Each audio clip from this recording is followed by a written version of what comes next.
Buenas tardes. ¿Estamos, Mica? Buenas tardes, estamos en Pelota al Piso, otra vez presencial, gracias a Dios. Y bueno, el tránsito siempre se hace tarde en la ciudad y ya para no hacerlo demorar ni un segundo más, Tomás Piqueiras está conectado, ¿no, Mica? Hola, Tomás, ¿cómo estás? Hola, Gustavo, ¿cómo estás? ¿Cómo estás, viejo? Disculpame, pero Buenos Aires es la ciudad de la furia, vos la conocés bien. No, me he imaginado que había un piquetero por ahí o algo por el estilo, ¿no? Me mandaban saludos para vos, Tomás. Sí. No les mandes de mi parte, por favor.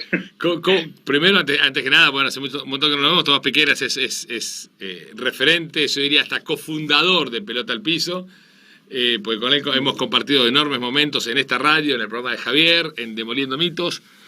Tomás, ¿cómo estás vos personalmente? ¿Cómo anda lo tuyo? Muy bien, Gustavo. La verdad es que muy contento de volver a estar aquí, planeando un viaje por Argentina a lo largo de este año, o sea que espero verte por allí en uno de esos magníficos asados que soléis hacer. Listo. Y con muchas ganas de volver a estar a Pelota al Piso contigo. Sí, obviamente, reservamos un Pelota al Piso presencial y un asado, y vos traete unos por lo menos 5 o 10 euros, que sería el primer ingreso de capitales del año. Así que... Bueno... no sé si te va a valer de mucho, porque, bueno, imagino que lo estarás siguiendo, pero ya sabes que en Europa nos ha dado por imitaros a vosotros y parece que se nos va disparando la inflación, así que no sé hasta qué punto no prefieres que te lleve algo de oro. Eso parece que sí que guarda valor, sí, pasen los años, ¿no? Sí, serías muy bueno. Aparte, el billete de 5 euros, el más chiquito de ustedes es el más grande nuestro. Es increíble, Argentina. Sí, efectivamente, el de 5. Eso es. Don Tomás, vamos por partes. Primero, nombraste la palabra clave. Contame cómo está el concepto de inflación en Europa. ¿Es un salto de precios? ¿Es debido a Ucrania? ¿Es debido a la política laxa monetaria? Las dos cosas. ¿Qué está pasando? ¿Cómo lo ves? No, bueno, yo creo que aquí hay un combo de todo un poco, ¿no? Pero lo primero que hay que decir a la hora de hablar de inflación en Argentina es que, por supuesto, gracias a Dios, no estamos en vuestros niveles, no estamos en inflaciones del 50%, pero sí que estamos alcanzando en Europa. En Europa, sí, pues eso. No estamos a niveles del 50% en Europa, pero sí que nos estamos acercando a niveles del 10%, y niveles del 10% de inflación en Europa son niveles muy exacerbados. Sobre todo viniendo de un contexto en el que hemos llegado incluso a tener hasta deflación. Y luego hay otro de los puntos que se suele decir y que tú lo apuntabas bien. ¿Se debe esto o no a la guerra de Ucrania? Bueno, yo creo que hay que hacer algo muy sencillo, y es ver qué es lo que pasaba antes de la guerra de Ucrania. Y la guerra de Ucrania el conflicto estalla aproximadamente en febrero del año 2022, pero es que en el año 2021 ya teníamos inflaciones por encima del 5%. Entonces, decir que esto únicamente se debe a la guerra de Ucrania me parece que es faltar, desde luego, a la honestidad intelectual, porque no es un problema nuevo que haya ocurrido a raíz de la crisis de Ucrania. Es un problema que se ha exacerbado, pero no nacido por la crisis de Ucrania. Ahora, tengo una pregunta, pero a ver, me parece que... Mostrame los vasos comunicantes. ¿Cómo sería? Supongamos que fuera solamente por Ucrania. ¿Cuál es el vaso comunicante? ¿El aumento del precio de la energía? Sí, la parte que nos viene de Ucrania viene en dos partes. Por una es por la problemática energética.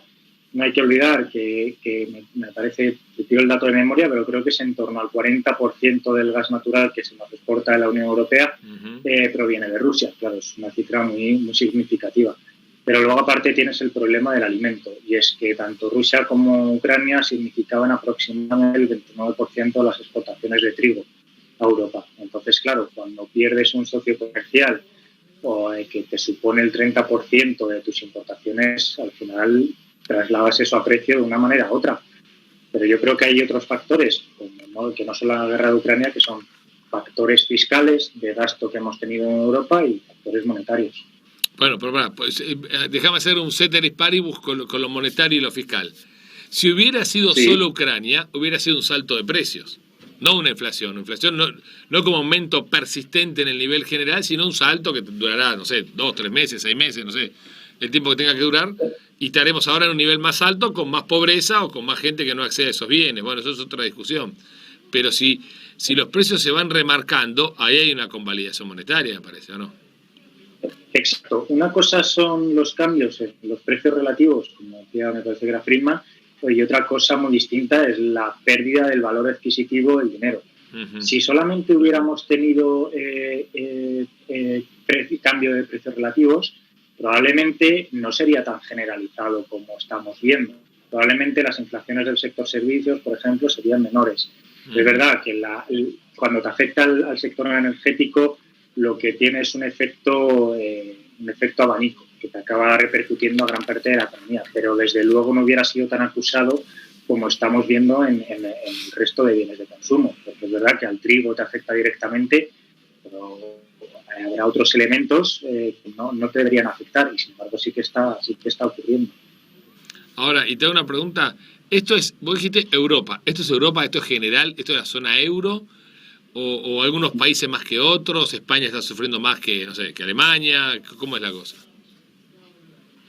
La gran problemática que tenemos ahora a la hora de terminarlo es que justo ahora, en este periodo, en marzo, empiezan a salir los datos posteriores a la guerra de Ucrania. Entonces tenemos que ver cómo evoluciona. Pero desde luego no es un hecho aislado en un país europeo. Por ejemplo, Alemania está reportando datos muy parecidos. Incluso si ya saltamos el charco, lo que estamos viendo en Estados Unidos es una situación muy parecida, con inflaciones bastante elevadas y con una Reserva Federal que ya te está diciendo que van a tener que subir tipos para poder paliar los problemas que tenían de inflación. Y claro, Ucrania tiene mucho nexo con Europa, pero ¿tiene tanto nexo Ucrania con Estados Unidos? Pues desde luego que sí que tiene, pero no tanto. Y ahí habría algún efecto de expectativas más que... A ver, porque el peso comercial ni de Rusia ni de Europa, salvo energía, es tan importante. Estoy hablando así, disculpa la ignorancia, ¿no? ¿No habría también un efecto de expectativas, que la gente se empieza a refugiar en algo más fuerte que las monedas y por lo tanto ahí tenés inflación? Desde luego que esto es un tema muy interesante, porque si, por ejemplo, vemos ahora mismo al mercado de bonos, el mercado de bonos en Europa lo que te está diciendo es que claramente las expectativas de inflación están muy por encima de lo que nos están diciendo los policy makers, por así decirlo.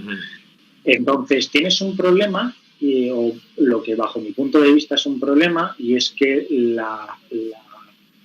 la base fundamental o la razón de existencia de un banco central en Europa y en la Reserva Federal, o por lo menos así lo ponen en su mandato, es garantizar la estabilidad de precios.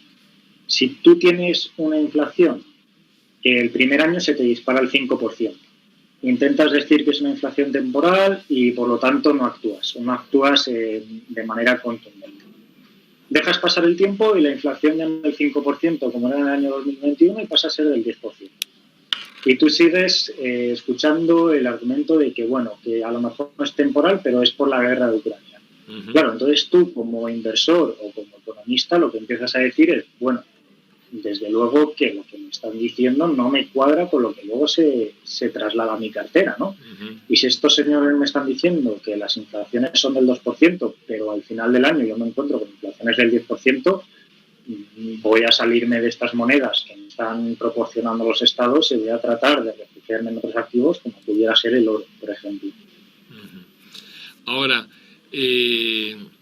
¿cómo está la actividad en Europa? O sea, ¿estás viendo lo mismo que en otros países, que está como más encendida? ¿O cómo, más allá de la guerra, digamos? ¿O esta inflación se está notando también en un movimiento de esos movimientos ficticios que ves de mercancías, de cosas? ¿Cómo está la actividad? ¿Cómo es un día hoy en Europa en un shopping, en una plaza con bares, etcétera? Gracias a Dios parece que lo que es actividad económica, de comercio o de fabricación, por así decirlo, ya no estamos en la pandemia, o no estamos en la pandemia tan dura que teníamos antes, y las restricciones en Europa ya son casi inexistentes. De hecho, hoy, como anécdota casi, pero hoy en España se ha votado la eliminación de las mascarillas en interiores, ¿no? Y entonces lo que estamos viendo es que la actividad económica sí empieza a crecer. Lo que pasa es que antes teníamos en Europa y en Estados Unidos una economía muy orientada a servicios, nos gustaba el turismo, etcétera. Entonces, lo que estamos viendo ahora es que la gente no está consumiendo después de la pandemia tanto servicio como venía acostumbrado y nos estamos yendo más hacia una economía de bienes de consumo. Claro, ¿qué es lo que pasa? Que con gran parte de las rigideces que teníamos en Europa, redirigir ahora toda la producción que teníamos en en servicios, a bienes de consumo, pues no es nada sencillo. Y por eso los cuellos de botella que muchas veces se suelen comentar a la hora de hablar de temas inflacionarios. Sí, ¿y hay una explicación de esto de por qué más bienes de consumo y menos servicios? Yo pensé que eran más servicios, pero ¿por qué? No hay una explicación clara o por lo menos que sea determinante en esta parte. La parte de servicios que más dañada se ha visto es la parte de turismo. Y yo creo que aquí la explicación es clara en el sentido de que hasta ahora parece que ya se vuelve a reavivar, pero hasta ahora la gente tenía cierto miedo y cierto pavor ya no al virus, sino a las restricciones que te podían tener. Yo conozco casos en septiembre del año pasado, me parece que fue, una chica que se vino a trabajar a Frankfurt, de Alemania, y a la vuelta se fue a Londres de vuelta un fin de semana y a la que intentó volver no la dejaron, porque tenía restricciones de viaje. Entonces, claro, si tú juntas el miedo a la pandemia, al virus, más las restricciones que nos están poniendo en términos de movilidad en Europa, pues al final te lo ponen muy difícil para poder desplazarte. Está bien, y eso es una razón por la cual también no sé si en Europa, por lo menos acá, se multiplica el consumo local. Vos vas a un restaurante, están todos llenos ahora en Argentina. Y decís, ¿cómo puede ser? Sí. Hay huida del dinero y hay esa sensación de que se acaba el mundo y basta. Después de la pandemia gasto, y creo que la propensión a ahorrar habrá bajado en todo el mundo. Habría que buscar ese dato. Sí, eso fue muy interesante, porque lo que vimos en España es que durante la pandemia tocamos el techo de ahorro. Obviamente era un ahorro forzoso porque no podías consumir. Los gobiernos habían cerrado todas las tiendas, todos los restaurantes, cualquier tipo de facilidad, entonces no podías consumir por mucho que tú quisieras. Y entonces lo que estamos viendo después de la pandemia es justo lo contrario, es eliminar toda esa formación de capital o todo ese ahorro que veníamos acumulando. Y claro, con inflaciones del 10%, lo que estamos viendo es que mucha gente se está yendo al sector inmobiliario, porque dice, bueno, tengo el ahorro de 2 años de no consumir absolutamente nada, estaba pensando si comprarme un piso o no, y con una inflación del 10% veo que los pisos se revalorizan con la inflación, que suelen estar bastante ajustados. ¿Qué hago? Todo el ahorro que tenía de antes me lo gasto ahora en la parte del sector inmobiliario. Entonces sí que estamos teniendo mucho consumo por esa parte. Qué interesante. Vos sabés que hoy me pasaron un artículo de la revista Fortune, para Follari, que habla de esta sensación, por ejemplo, que en Estados Unidos los festivales de música están vendidos a un año, ¿no? Y lo llaman la sensación de solo se vive una vez. ¿Qué quiere decir esto un poco, no? En el caso argentino no podés ahorrar en bienes raíces porque no alcanza, y no hay financiamiento, nada. No podés poner la plata en un banco. El consumo de bienes durables está muy grabado con impuestos, muy complicado. Los autos te lo entregan a los 4 o 5 meses. Es imposible comprar un auto. Entonces la gente se tira al consumo de servicios locales, vamos a llamarlo. No viaja, por lo tanto va a los restaurantes, va a los conciertos y vos ves todo lleno. Ahí tiene es interesante. La verdad que nos fuimos de Ucrania, pero interesantísimo el tema, esta explicación. Sí, desde luego. De hecho, en uno de los boletines de mercados que me solían llegar cuando trabajaba en banca, me llegó uno que decía una cosa que yo creo que tenía parte de la razón. De una guerra se sale como de un funeral y es con muchas ganas de vivir. Y una pandemia es lo más parecido a una guerra. Qué buena. Entonces, es normal que después de haber estado encerrados en casa durante un año aproximadamente, pues la gente salga con unas necesidades de consumo fuera de lo normal. ¿Hasta qué punto es beneficioso? Bueno, hay que entender una cosa. Si eres argentino, tienes inflaciones del 50% y sabes que en 2 años todo el dinero que tengas en el banco no va a valer absolutamente nada porque se te va a devaluar, un loco sería aquel que, uno, no comprara dólares, o dos, no se gastara el dinero que tiene en la cuenta bancaria, porque para que te lo expropien vía inflación, mejor te lo gastas, ¿no? Entonces yo creo que hay que tener mucho cuidado con eso, porque al final el tema de la inflación, y vosotros lo sabéis, ¿no? Porque cualquier europeo, al final lo que estamos haciendo es cargarnos todo el ahorro que teníamos. Claro. O lo gastamos nosotros o lo gasta el gobierno, lo licúa el gobierno. Che, te vuelvo a Ucrania. Impresionante este dato. Te vuelvo a Ucrania. Primero, ¿cómo está? ¿Vos estás viendo en Alemania ahora? Vos sos más global que un satélite, hermano. ¿Dónde estás ahora? Yo ahora mismo estoy en España, pero bueno, cada 2 semanas me cojo un vuelo a Alemania. Ok. Entonces estoy 2 semanas del mes viviendo en Alemania y 2 semanas del mes viviendo en España. Bueno, contame algo. Recordame tu edad. Tomás, vos tenés 20 y pico. 28 años. 28. 28. Sí, por esto, nosotros, yo la viví un poco más, tengo el doble que vos, pero contame esto, a ver, viví la Guerra Fría, vos casi apenas, y ninguno de los dos vivió la Segunda Guerra Mundial. Caminás por una calle en Alemania, no sé, en Berlín, en Frankfurt, donde estés. ¿Está ese temor a la guerra o es nada, es un dato, es una noticia que la pescás cuando la ves en la tele y no le das ni 5 de bolilla? No, yo lo que creo es que hay un falso temor. Hay una gran necesidad de poner en redes sociales lo preocupados que estamos por la guerra y lo malas que son las guerras, pero luego en la vida real no creo que sea una preocupación extendida. Sí puede ser en un contexto de mercado, donde tienes que analizar muy bien la situación y lo que te puede suceder, pero a nivel social creo que no es un temor real. Además, creo, y hablando un poco de la guerra y casi ya poniéndonos filosóficos, que en Europa nos ha pasado algo, o bueno, yo creo que en todo Occidente, nos ha pasado algo y es que veníamos acostumbrados a lo extraordinario y nos habíamos olvidado lo ordinario. Y lo extraordinario es haber tenido un periodo de paz tan extenso como fue desde el 2022 hasta, desde la Segunda Guerra Mundial hasta el año 2022. Eso es extraordinario, eso sí que no lo habíamos vivido. Sin embargo, las guerras es algo totalmente recurrente, por desgracia, obviamente, pero que venimos viendo desde que existen las tribus y tenemos que combatir por cierto territorio. Entonces, sorprenderse ahora de que hay una guerra, oye, la humanidad es así, vamos a ser realistas. Esto son cosas que pueden suceder. Qué buen punto, ¿eh? Che, y otro tema. ¿Sabés algo de Ucrania en cuanto a su economía? ¿Cómo está? Si se disparó la inflación, si funciona. Pues yo lo que estoy viendo es que estuvieron sembrando. Acá en Argentina estamos dudando si sembramos o no. Me parece muy loco esto, ¿no? Pero, o sea, me vuelve loco este tema. Pero ¿cómo está? ¿Qué sabe la economía ucraniana en el conflicto, no? ¿Funciona igual o no funciona nada? El problema es que es muy difícil de determinar. Y una cosa son las imágenes que nos llegan, que nos puedan llegar desde Europa, tanto Ucrania como una economía que sigue produciendo como una economía que no sigue produciendo. Entonces, determinar hasta qué punto son capaces de restablecer su actividad normal, por así decirlo, bueno, tienen una cosa clara.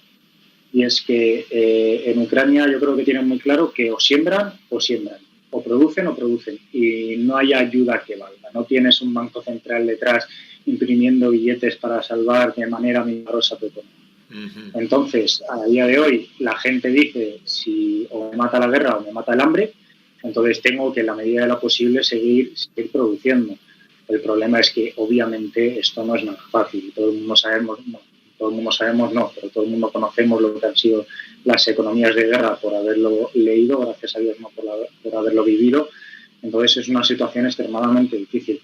Yo lo que creo es que cuando esto acabe, si es que acaba pronto, por lo menos lo que espero es que haya un fondo de recuperación por parte del resto de países, porque si ya que hemos admitido la creación de estados y que los estados controlen los impuestos, que por lo menos tengan algún beneficio y que no sea solamente, no sé, hacer el ridículo con campañas de progresismo. Es muy buena esa. O sea que aceptamos la creación de Estado, hagan una, hermano. Claro, está buenísimo, hagan una buena. No.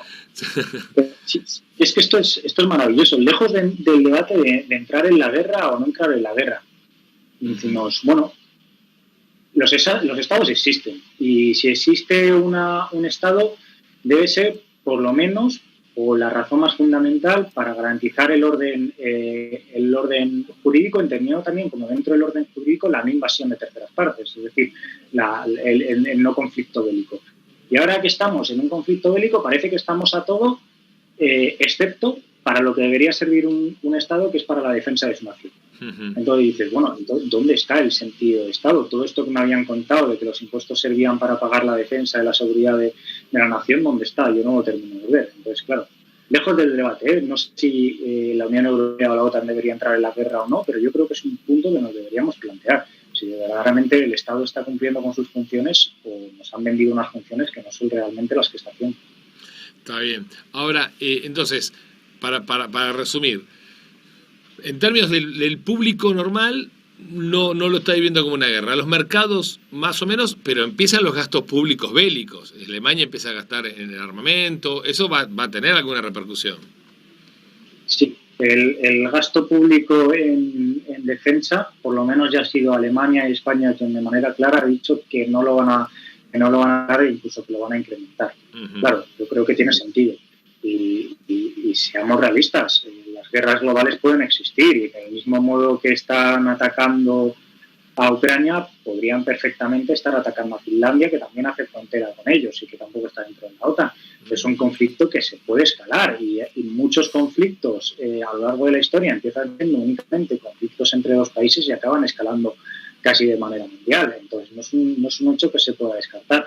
Y yo creo que por lo menos en lo que se refiere a política casi de guerra, por así llamarlo, no es un escenario que se pueda descartar. Sí, y te hago esta pregunta que, bueno, ahora te vuelo rápido a la Argentina. La Argentina tiene una posición ambigua respecto al conflicto. O sea, hace 20 días antes de que empiece la guerra, el presidente Fernández fue y le dio unos mimos a Putin. Queremos que sea la puerta de entrada a América Latina. Luego no condenó violentamente, no dijimos nada relevante, ni hicimos nada relevante. O sea, hay una pregunta que es un multiple choice, es una de tres, o las tres, qué sé yo. A, ¿esto se escucha en Europa que Argentina fue irrelevante? ¿Importa, no importa? O, digamos, no tiene ninguna trascendencia. A mí cualquier respuesta me parece gravísima, pero bueno, decime.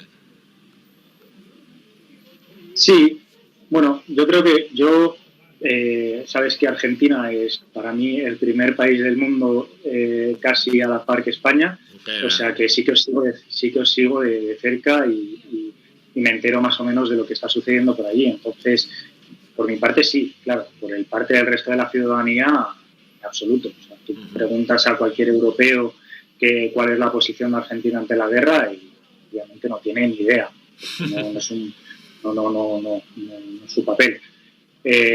Ahora bien, si es irrelevante para Argentina o no, bueno, ahora puede decir lo que quiera y puede arrimarse a Putin todo lo que pretenda, pero recordemos que en el año 2018, me parece que fue, Macri intentó subirse a un avión, venir a Europa e intentar comerciar con Europa, y en Europa, gracias a las exportaciones que estuvieron haciendo, las expropiaciones, perdón, que estuvieron haciendo de Repsol YPF, se le cerró el comercio con él. Y ahora pretendemos o imagínate que pretendamos en el futuro que el señor futuro presidente de Argentina venga a Europa y diga, oye, quiero comercializar con ustedes. Fácilmente Europa le podría decir, sí, quieres comercializar con nosotros, pero en cuanto hay un conflicto bélico quieres ponerte del lado de Rusia, que es un lado totalmente antagónico al de la Unión Europea. Creo que las cosas no deberían funcionar así.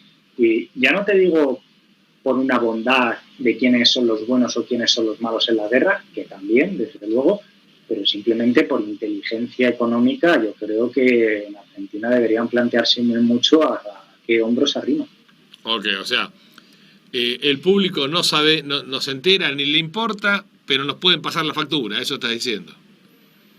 Eso desde luego, y que no se hable aquí, que no se hable entre la ciudadanía, no quiere decir que luego entre estados, porque una cosa es la relación entre ciudadanos y otra cosa es la relación entre estados, el día que Argentina quiera abrir un trato de libre comercio, espero que ocurra pronto, pero tampoco tengo demasiadas esperanzas, con el resto de Europa, a lo mejor le cierran la puerta, y para mí, o bajo mi punto de vista, podrían llegar incluso a tener motivos. Ok. Sí, una más chiquita, aunque la pregunta es grande. Estamos hablando como que el conflicto de Ucrania es corto. No sé por qué tenemos esa sensación cuando nos hablamos. Si fuera largo, si dura hasta fin de año, obviamente vamos a hablar antes y te prometo llamar, porque no sé qué hora es ahora, debe ser como las 11 de la noche ya. Las 11:30 de la Uy, noche, pobre, sí. bueno, anda a dormir. Pero, No, ¿cómo es? Si fuera largo, si es un conflicto que dura hasta septiembre, vamos a empezar a hablar de otra cosa, ¿no?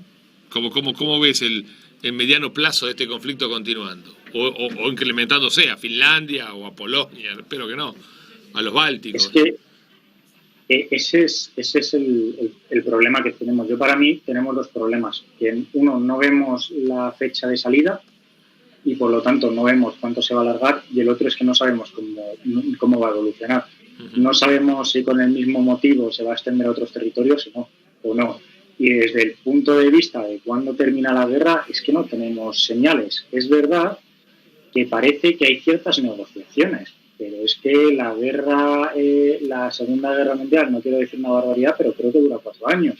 Entonces, pues a lo mejor una guerra de 6 meses no es el escenario más común en un conflicto bélico. ¿Por qué no podría durar mucho más de 6 meses? Yo creo que es bastante factible y que deberíamos estar preparados.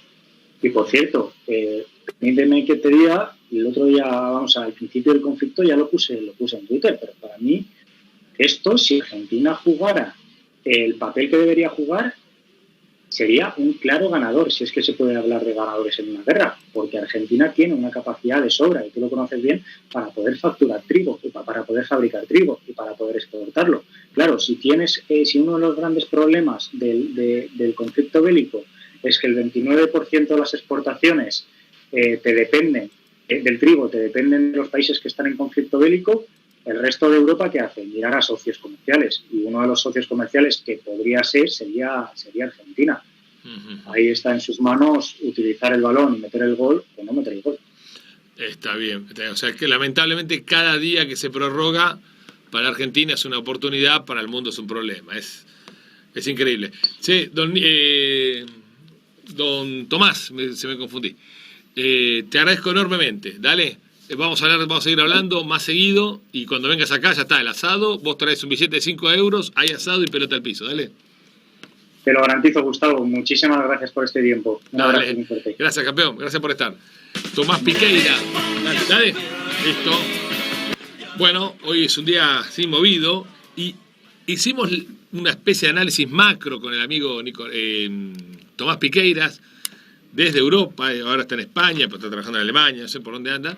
Y ahora quiero presentar a Nicolás Marseillán, no sé si lo estoy pronunciando bien, que no lo conozco a sus padres, pero quiero que nos cuente una historia loquísima, muy, muy, muy extraña, muy linda, de un tipo privado que le agarró el ataque y dijo: voy a ayudar a refugiados ucranianos en la frontera con Polonia.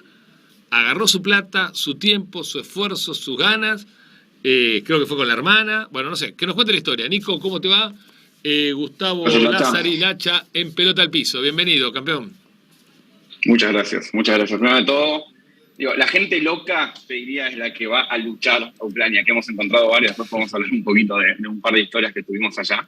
Pero sí, bueno, como bien decís, la verdad, yo vivo en Londres, mi hermana vive en Barcelona, y ambos, desde que empezó la guerra, la verdad que nos sentimos muy interpelados. Creo que por dos razones principales. Primero de todo, viviendo en Europa, obviamente, y estando cerca del conflicto, a uno lo toca desde un lado distinto. Sí, en términos geográficos es como que si de repente hay una guerra en Chile o Brasil, lo cual obviamente es de repente muy impactante. Y segundo, que ambos siempre tuvimos esta chispa de por lo menos trabajar en lo social y trabajar de dar una mano en estos momentos complicados. Por lo cual veníamos pensando qué hacer, hasta que un día, me acuerdo, mi hermana me llamó, me dijo: che, ¿por qué no vamos a la frontera? Y mi respuesta fue: ¿por qué no? Y sacamos un pasaje, al día siguiente nos fuimos a Cracovia por nuestra cuenta, sin ninguna organización, sin nada, literalmente nosotros dos. Y ahí alquilamos un auto, fuimos a la frontera y ahí empezamos a ver, obviamente, qué podíamos ayudar, que había un montón de cosas, y ahora, si querés, podemos ir entrando un poquito en diferentes cosas, historias y cosas que vimos. Pero la verdad que obviamente es muy impactante todo. A ver, para, porque vos vas más ligero de lo que va mi cerebro. Vos estabas en Londres, tu hermana en España, los conmueve la guerra, como ponerle a cualquiera de nosotros, che, loco, ¿qué hacemos? Pasaje barato, nos vemos en Cracovia. ¿Así fue?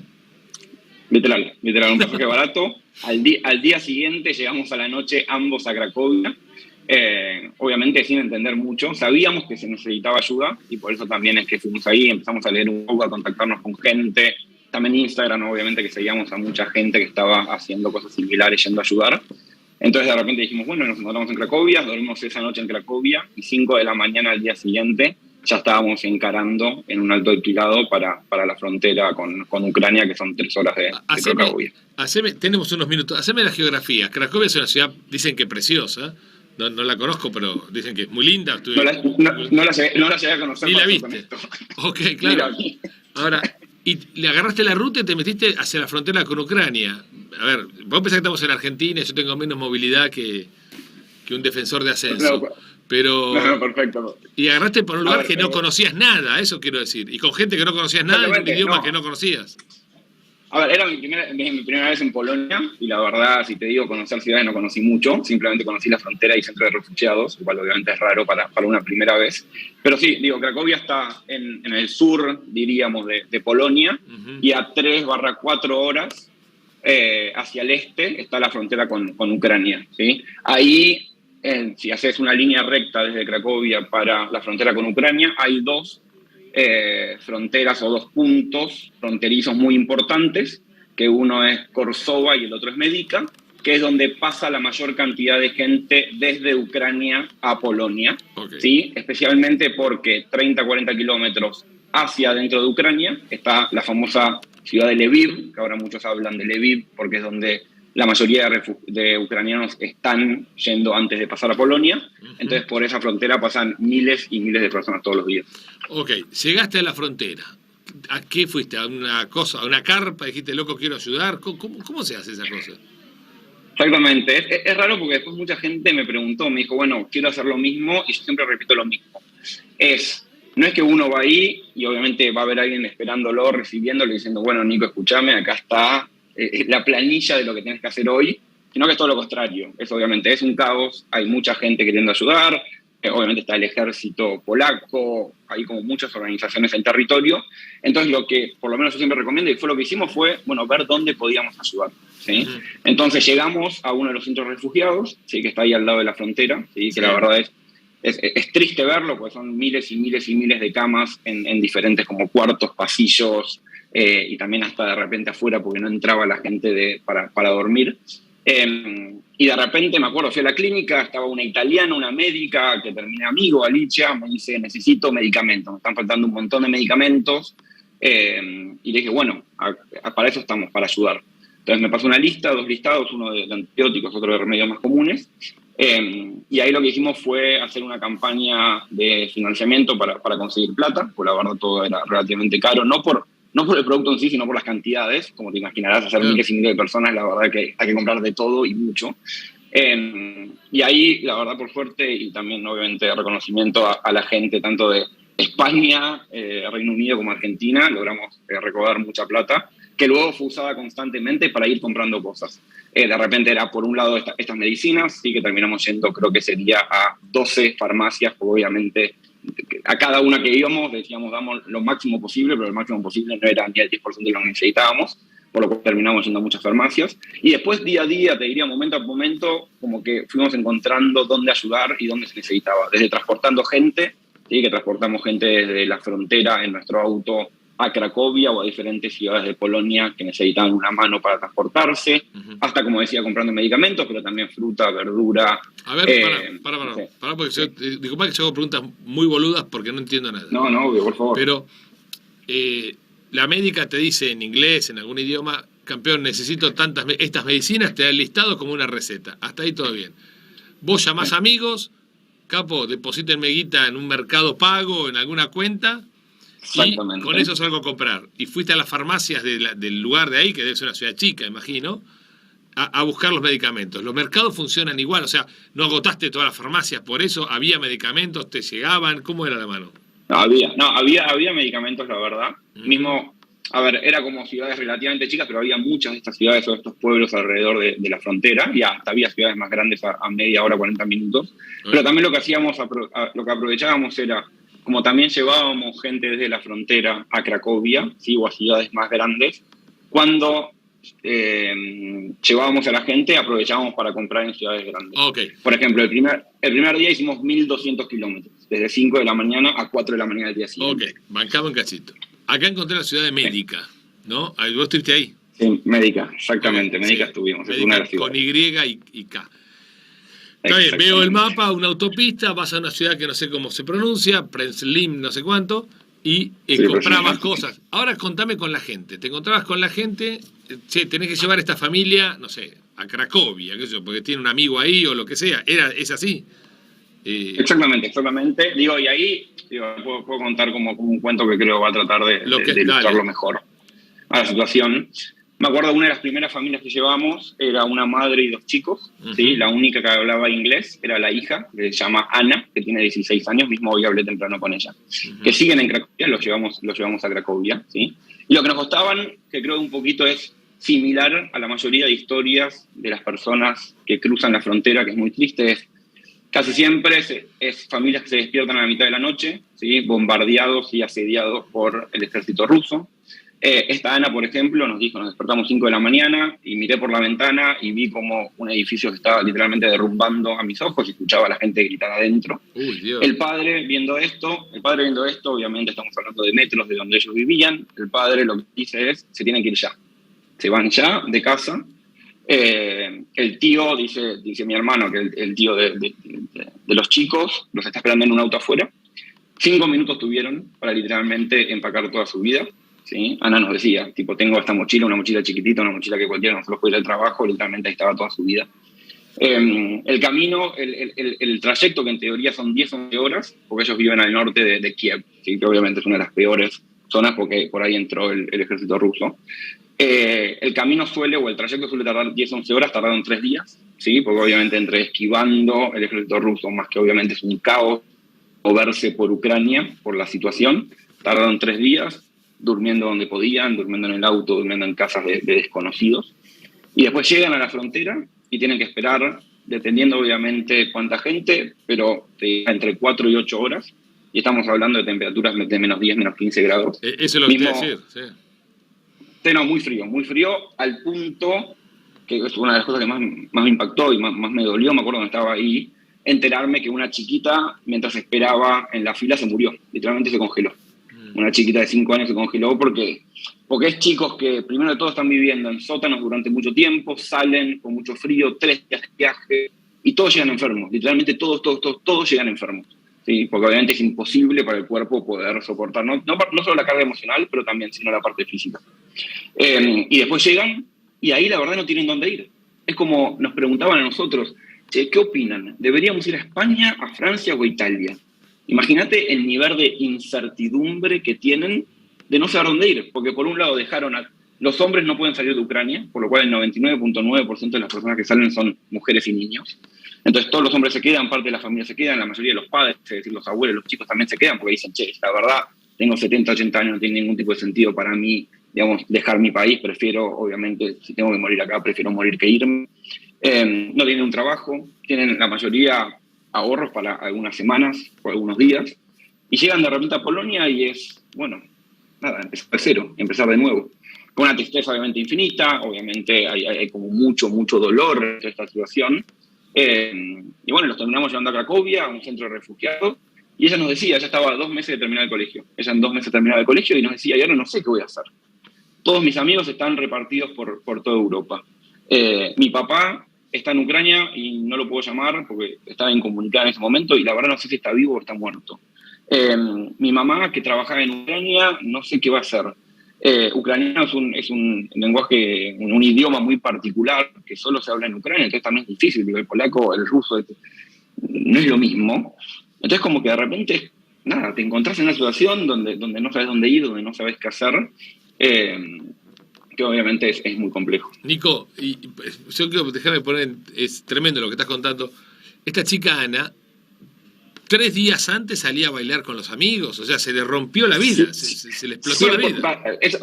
No, pero no sé lo que decís, porque nosotros le preguntamos, dijo, pero vos pensabas que esto iba a pasar, y decía, nosotros nos reíamos. Cuando veíamos que todo el mundo decía Estados Unidos, que el ejército ruso, y no me decía, yo estaba por ir al colegio. Me decía, esto fue unos días después de que se declarara la guerra, pero antes, ella un domingo se fue a dormir y dijo el lunes pensando que iba al colegio, y de repente la llamaron las amigas a las 5 de la mañana diciendo, están entrando las fuerzas rusas, y no lo podía creer. Maestro, entonces, sí, escúchame, como... y hoy te sigo con esta historia, porque debe tener miles de historias, pero Obvio. hoy esta chica no sabe si su casa está o no está, si sus cosas que dejó están o no están, si su papá está o no está, no sabe nada de lo que está en Ucrania, ¿o sí? A ver, la verdad que no tengo exactamente la información de qué sabe y qué no sabe al día de hoy. La verdad que es muy probable que su casa no esté, pero porque por lo menos el pueblo, porque después obviamente lo veníamos siguiendo y estando ahí cerca también uno se entera de cosas. El pueblo que estaba al norte de Kiev, que ella vivía, la verdad que fue totalmente asediado, entonces por lo cual es difícil que la casa esté. Lo que sí sé es que están en Cracovia, todavía ella justo hoy me dijo que están con todo un tema de papeleos, obviamente para poder tener el estatus de refugiados en la Unión Europea. Y está viendo si se anota el colegio, cómo puede hacer, está viendo el tema del idioma, son como muchos signos de pregunta que todavía no puede responder. Sí, Nico, contame una cosa, y hay otras historias muy fuertes también, ¿no? Robo de niños, porque ahí en el sequilombo de gente dando vueltas debe aparecer cualquier cosa. 100%, sí, la verdad que el tema de tráfico de niños y mujeres es un tema. Como te imaginarás, es todo tan un caos que lamentablemente hasta hay gente que se aprovecha de eso. Ahora, por suerte, está mucho mejor organizado, porque después, digamos, seguía hablando con gente que está por ahí, pero por lo menos al principio, y cuando nosotros estábamos, era como, literalmente, podías ofrecer y decirte, llevo a Varsovia, a Cracovia, a París, o a cualquier ciudad de Europa, que pasaba mucha gente que venía con sus autos de diferentes partes de Europa para llevar gente. Y en todo ese quilombo había gente que aprovechaba para llevarse gente con malas intenciones. Me acuerdo una vez había así una voluntaria que de repente estaba llorando y le preguntamos qué pasó y nos dijo, recién logramos detener a un colectivo con 35 personas que se estaban llevando, que al chofer le habían pagado para llevar el colectivo a un galpón, a un descampado, para luego obviamente repartir a la gente. Entonces de eso la verdad que hay mucho. Ahora te diría que está mucho mejor organizado, por suerte. Pero bueno, sí, obviamente hay que tener mucho cuidado. Ahora, ¿encontraste mucha gente como vos? O sea, perdóname, ¿no? Locos, yo no te conozco, Nico. No. Sentiste con el derecho a putearme, pero locos privados que dijeron, loco, vamos a ayudar y no importa nada. ¿Hubo varios eso? Había, no sé si un montón. La mayoría eran polacos, pero se entiende, porque obviamente los centros de refugiados donde estábamos eran Polonia, entonces mucha gente, también familias que aprovechaban, especialmente el fin de semana, que tiene lógica porque de repente escapaban de Cracovia para ir a ayudar. Durante la semana había menos gente, pero sí había gente, tenía gente de todas partes del mundo, y eso también es como, si hay que dejar una nota positiva de todo esto, es que no solamente a nivel gubernamental, ¿sí? Tanto Polonia, que me saco el sombrero, porque la verdad la respuesta que dio y sigue dando es asombrosa, sino también la Unión Europea, que ahora permite que todos los refugiados tengan sí, que puedan ser refugiados y tener un trabajo, vivir allá. Pero también en los centros de refugiados, en la frontera, mucha gente de diferentes países anda ayudando. Desde algún que otro más argentino, hasta de repente, no sé, chilenos, y muchos israelitas, había muchos americanos, había mucha gente de diferentes partes del mundo ayudando, que era algo que los refugiados también veían. Eso era algo también positivo. Digo, ellos llegaban y por lo menos tenían un nivel de contención entre gente que les daba comida, entre gente que les charlaba, entre gente que les ofrecía transporte. Y varios refugiados nos decían, por lo menos la verdad, ver cómo todo el mundo se está uniendo para ayudar en esta crisis es asombroso. Sí, Nico, me quedan 2 minutos, me dicen. Obvio. Primero, ¿cómo se llama tu hermana? Verito, Verónica. Bueno, listo, otro homenaje, otro gran aplauso y agradecimiento por el gesto, porque aparte, viste, yo cuando me lo contó Verónica, tu mamá, me quedé loco, digo, no puedo creer, viste, me vuelve loco la iniciativa privada así. ¿Estás publicando esto en un Instagram en algún lado? No, la verdad que no, pero ahí aprovecho este último minuto. Estamos empezando un proyecto que cuando volví, digamos, dije, ¿cómo puedo seguir ayudando, especialmente a gran escala? Y ahí una de las cosas que vi en los centros de refugiados es que muchos de las personas que cruzan la frontera, que vienen desde Ucrania, uno de los grandes drivers o motivos para mudarse y ir a otras ciudades es trabajo, ¿sí? Es poder conseguir trabajo. Que hoy en día la mayoría de las agencias e instituciones están abocadas a tema de alojamiento y comida y transporte. Claro. Entonces, el tema del trabajo, estamos creando una plataforma que se llama Job Aid Ukraine, que es para conectar empleadores con refugiados alrededor de Europa. Esto lo lanzamos hace unos días y ahora lo que estamos tratando es escalarlo tanto del lado de refugiados que puedan conocer esta plataforma para poder aplicar a trabajos como empleadores que puedan postear oportunidades. Buenísimo. Sí, Nico, después pasame el link y lo mandamos por Dale. Twitter, por las redes. Campeón, ¿vas a volver? ¿Tenés ganas? ¿Dónde estás ahora? Estos pendejos son todos globales. Sí, nada, una locura. Estoy en Buenos Aires, llegué ayer, el lunes que viene me vuelvo de vuelta para Londres, que es donde estoy viviendo. Y mi idea es volver, especialmente tratando de ver cómo podemos escalar esta plataforma de refugiados, que sería ir y tratar de ayudar ahí en territorio para poder escalarlo. Bueno, Nicolás Marcellán, vamos a subir esto a YouTube, te agradezco enormemente, me pusiste a piel de gallina, loco, te felicito, te abrazo, te voy a regalar una camiseta de Chicago y te voy a invitar a un asado, loco. Así que... Cuando quieras, Lacha. Gracias por estar, gracias por este ejemplo y este lindo momento que nos pasaste. Acá vas a Por ver favor. Ramones y chao. Suena Ramones, nos vamos. Listo, maravilloso mundo. Estos pies hacen un mundo maravilloso. Chao, Nicolás, gracias. Chao, Lacha. Chao, chao.